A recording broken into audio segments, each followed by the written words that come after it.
पंकज अपनी क्लास का मेधावी छात्र था। उसे शांत रहना पसंद था। वह ज्यादा किसी से मतलब नहीं रखता था। वह अपना खाली समय अधिकतर लाइब्रेरी में बिताता था।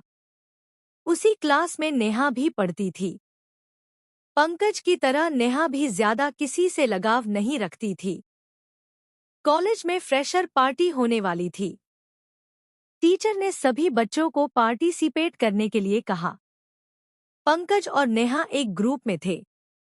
उन्हें एक नाटक प्रस्तुत करना था जिसमें पंकज नेहा का हस्बैंड बना था।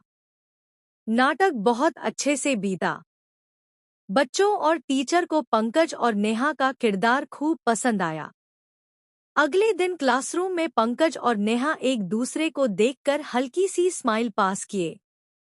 नेहा कॉलेज के हॉस्टल में रहती थी, जबकि पंकज कॉलेज की बस से आता था।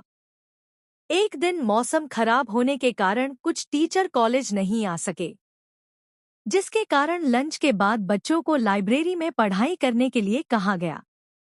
पंकज लाइब्रेरी के एक कोने में बैठकर पढ़ाई कर रहा था। तभी नेहा बुक लेकर पंकज के सामने खाली पड़ी कुर्सी पर आकर बैठ गई। दोनों एक दूसरे को देखकर मुस्कुराए। नेहा ने कहा, उस दिन पार्टी में आपका रोल कॉलेज के सभी लोगों को खूब पसंद आया। पंकज ने कहा, आपका भी। नेहा बोली, तुम्हें मैं अक्सर अकेले देखती हूँ।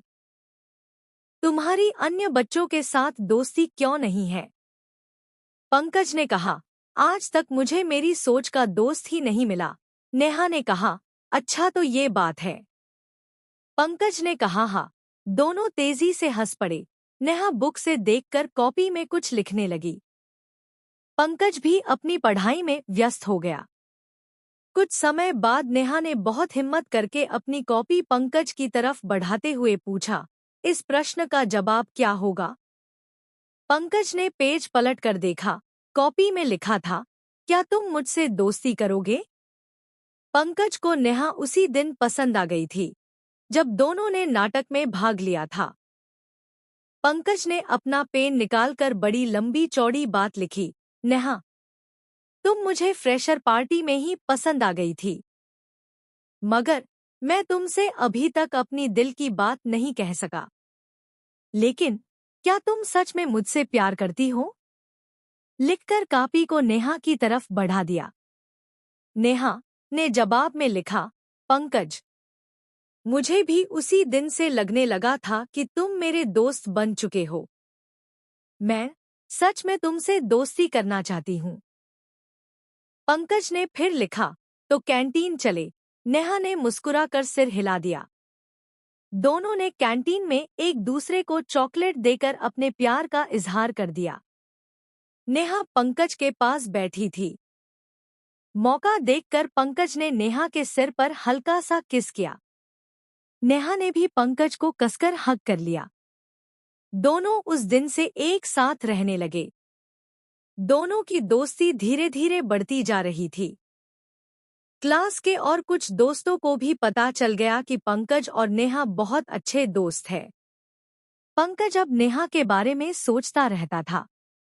उसने पढ़ाई की तरफ ध्यान देना कम कर दिया। आखिरी सेमेस्टर की परीक्षा होने वाली थी।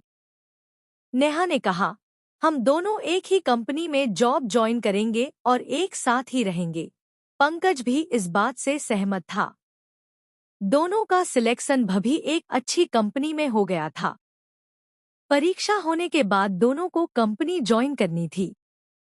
लेकिन पंकज अपने आखिरी सेमेस्टर की परीक्षा को पास नहीं कर सका। अब दोनों के बनाए सभी प्लान टूट चुके थे। कंपनी सफल बच्चों को ही ले रही थी। पंकज ने नेहा से कहा, तुम कंपनी ज्वाइन कर लो, मैं 6 महीने बाद ज्वाइन कर लूंगा। पंकज अपनी पढ़ाई में लग गया। नेहा जॉब करने लगी।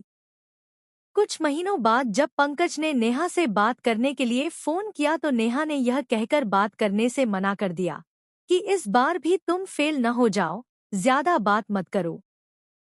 नेहा और पंकज की फोन पर बात लगभग बंद हो चुकी थी। पंकज की दोबारा परीक्षा हुई। वह इस बार परीक्षा में सफल हो गया। उस दिन वह बहुत खुश था।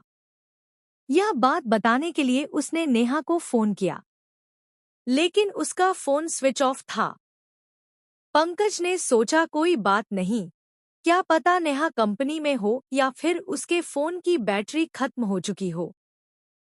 शाम को फिर से पंकज ने नेहा को फोन किया, लेकिन उसका फोन अभी भी स्विच ऑफ था। उसने कई बार फोन किया लेकिन उसकी नेहा से बात नहीं हो सकी। पंकज को अगले दिन उसी कंपनी में जॉब ज्वाइन करना था, जिसमें पहले उसे और नेहा को ऑफर लेटर मिले थे। कंपनी में पहले दिन सभी कागजी कार्यवाही करते हुए पंकज को दोपहर हो चुकी थी।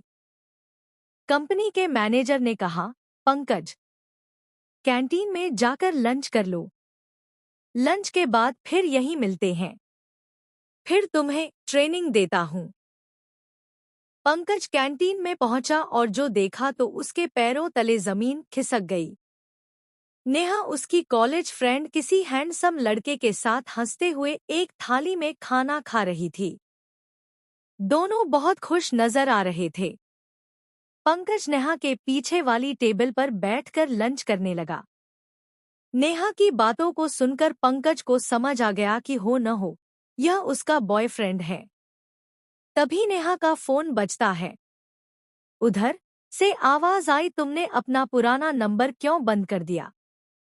नेहा कहती है, उस नंबर पर किसी फालतू लड़के का फोन आता था, इसलिए मेरे दोस्त मोहित ने वह नंबर बंद करवा दिया। पीछे बैठे पंकज को नेहा की बातों को सुनकर बहुत दुख हुआ। उससे खाना नहीं खाया गया। वह उठकर अपने ट्रेनिंग रूम में चला गया। पंकज बुद्धिमान था, उसे 1 महीने की ट्रेनिंग देकर टीम हेड बना दिया गया। अब नेहा और मोहित पंकज के टीम में आ चुके थे। पहले दिन पंकज ने अपनी टीम को एक कैबिन में बुलाकर मीटिंग ली। नेहा अपने सामने पंकज को देखकर कुछ बोलना चाहती थी, लेकिन पंकज ने चुप करवा दिया। पंकज का स्वभाव कॉलेज लाइफ से ही बहुत साधारण था, लेकिन उसने नेहा के चक्कर में फंसकर अपना कीमती समय खराब कर दिया था। पंकज ने नेहा और मोहित को कभी बदले की भावना से नहीं देखा। वह उन्हें कभी परेशान भी नहीं करता था। नेहा ने मोहित को यह बात भी कभी नहीं बताई कि पंकज और मैं कॉलेज में एक साथ पढ़ते थे। नेहा समझती थी कि मोहित उससे शादी करेगा, लेकिन मोहित ऐसा कभी नहीं सोचता था। उसने नेहा से टाइम पास के लिए दोस्ती की थी। कुछ दिन बाद मोहित ने इस कंपनी को छोड़कर किसी और कंपनी को ज्वाइन कर लिया। उसने नेहा से साफ साफ बोल दिया कि हमारी तुम्हारी दोस्ती यहीं तक थी। मेरा रिश्ता हो चुका है, मैं कुछ ही दिनों शादी करने वाला हूँ। मोहित की बात सुनकर नेहा को ऐसा लगा कि मानो वह पेड़ पर से नीचे गिर गई। अब वह कहीं की नहीं रही। एक दिन पंकज कैंटीन में लंच कर रहा था। तभी सामने से नेहा भी कैंटीन में आई। वह पंकज के सामने जाकर कुर्सी पर बैठ गई। उसने पंकज से कहा, सर मुझे माफ कर दो, मुझसे बहुत बड़ी गलती हो गई। पंकज ने कहा, मोहित ने कंपनी क्यों छोड़ दी? नेहा ने अपने और मोहित के बीच की सारी कहानी उसे सुना दी। पंकज ने उसे इग्नोर करते हुए कहा, अच्छा तो लंच ओवर हो चुका है, मैं चलता हूँ, मुझे बहुत काम है। अब नेहा टूट चुकी थी। एक दिन पंकज ने एक कार्ड नेहा को देते हुए कहा, मैं शादी करने जा रहा हूँ, ये मेरी शादी का कार्ड है, शादी में जरूर आना। शादी का कार्ड खोलकर देखा तो उसमें पंकज और नेहा का नाम लिखा था। नेहा पंकज के गले लगकर जोर जोर से रोने लगी। पंकज ने कहा, तुमने मुझसे बात न करने के लिए अपना फोन नंबर भी बदल लिया, लेकिन मैं प्रतिदिन तुम्हें फोन करने की कोशिश करता रहा। कंपनी के पहले दिन ही मैंने तुम्हें और मोहित को कैंटीन में साथ साथ लंच करते हुए देख समझ गया था। मैंने तुम्हें भुलाने की बहुत कोशिश की, लेकिन मेरे दिल से तुम्हारा प्यार नहीं निकल सका। नेहा रोते हुए बोली, मुझे माफ कर दो प्लीज। पंकज ने नेहा को अपने गले से लगाते हुए कहा, मेरे जीवन साथी, यह तुम्हारी पहली और आखिरी गलती है।